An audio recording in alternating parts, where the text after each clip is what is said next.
When did humans first arrive in North America, and how did they get here? As it turns out, this is a topic of hot debate among archaeologists.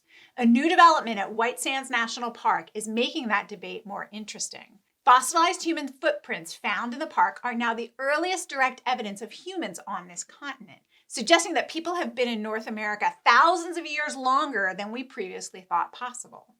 In today's video, we'll show you these footprints and tell you how scientists figured out that these fossils are so much older than all the other similar discoveries made so far.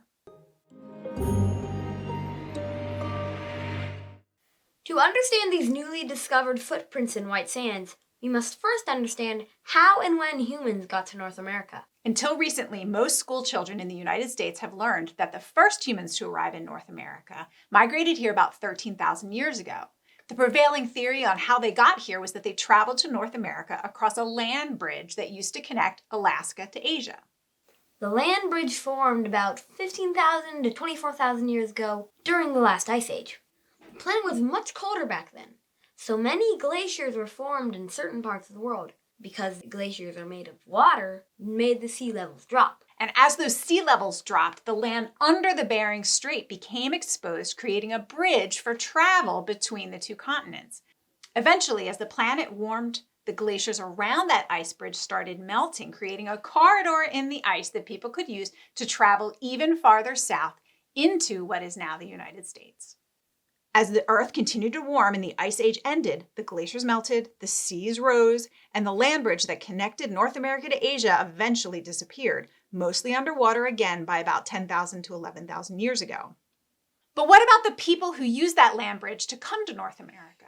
As you were likely taught in school, there is good evidence for a culture we now refer to as Clovis culture or Clovis people that existed near the end of the last ice age about 13,000 years ago and who may have traveled across this land bridge and south into North America through the ice-free corridor. Clovis culture is characterized by their distinctive Clovis point spearheads that have a particular shape and size and were first identified near Clovis, New Mexico around the 1930s. Since their first identification, more than 10,000 Clovis points have been found at more than 1,000 different sites throughout the United States.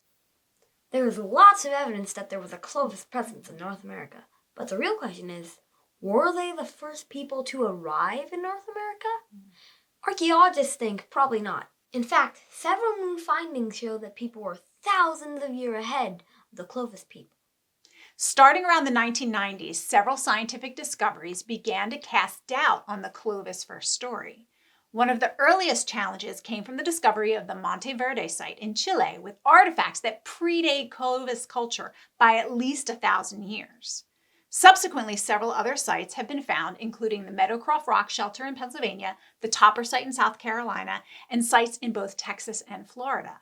Artifacts found at these sites date back at least 15,000 years, predating Clovis culture by 2,000 years, and challenging the idea that they were the first humans to arrive in North America. This is where the footprint discoveries at White Sands National Park make things really interesting. The findings here suggest that humans have been in North America since 21,000 to 23,000 years ago. That's nearly 10,000 years older than Clovis culture. So let's dig in and find why these footprints are so special and what makes them so old. Fossilized animal footprints have been recognized at White Sands for decades. These footprints, often referred to as ghost footprints, would appear and disappear depending on weather conditions, popping up when the ground was just wet enough, disappearing as it dried out. In the early 2000s, scientists started examining these footprints more closely and made some curious findings. The footprints of interest were made along the shores of an ancient lake that existed in the Tularosa Basin until the end of the last ice age when it dried up about 10,000 years ago. In these trace fossils, science began to identify ancient giant mammals like giant ground sloths, mammoths, and direwolves. But they also found human footprints alongside these animal prints, demonstrating how humans may have interacted with these fantastic but now extinct creatures. Over time, scientists found a lot of footprints, potentially miles of footprints for animals and fossilized tracks from approximately 61 humans that show the behavior of these ancient people preserved in the ground in the longest, most extensive preserved human trackway in the world. With the footprints identified, the scientists needed a way to figure out exactly when they were made. Luckily, a few years ago, one of the scientists found locations where the fossilized human footprints were mixed with sediment that had seeds from an ancient plant. The footprints were layered in the sand with the ancient seeds like a layer cake, with seeds found on top of the prints, underneath the prints, and sometimes even embedded directly in the prints. Why are ancient seeds so exciting? I know you're asking that question, and I can tell you why. It's because scientists know that they can use radiocarbon dating to figure out the exact age of the footprints. You can't accurately date fossilized footprints, but you can date the organic material found with the footprints. So scientists do this by using stratigraphic dating procedures to identify the age of the seeds in each of the sections above and below the footprint layers. Those seeds provide a kind of a timestamp to tell us exactly when the humans were running around making all those footprints. As it turns out, those humans were running all over the place 21,000 to 23,000 years ago.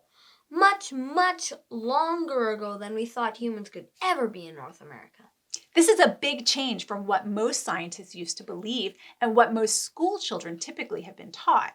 However, the finding is entirely consistent with what indigenous peoples have said about their origins on the land, that they have been here much, much longer than just the past 13,000 years. And what's really special about these footprints is that they can help us understand the history of people who've been living on and with this land for thousands of years. The footprints here span a long time period, suggesting humans were in this area for at least a few thousand years. And this was long before the opening in that ice corridor that allowed them to travel south from the Bering Land Bridge to this area of North America. So, if the first humans didn't get here using the ice corridor, how did they get here? No one knows for sure, but there are a few theories flying around. One is nicknamed the Kelp Highway theory, which suggests that instead of going by land, they went by boat along the Pacific Rim. There is growing evidence supporting this theory as a means of migration, although it can be difficult to explore because a lot of the archaeological record is likely buried underwater along the coast. So now we know humans were in North America at least 21,000 years ago, but we don't know if that's the date of the very first humans on the continent, and scientists are still exploring ideas about how they would have gotten here. Even now, new evidence is being uncovered that may tell us amazing things about these ancient ancestors. And if that happens, we'll bring you the story too. We'd love it if you subscribed and left a question or a nice comment in the comments. See you next time. Bye!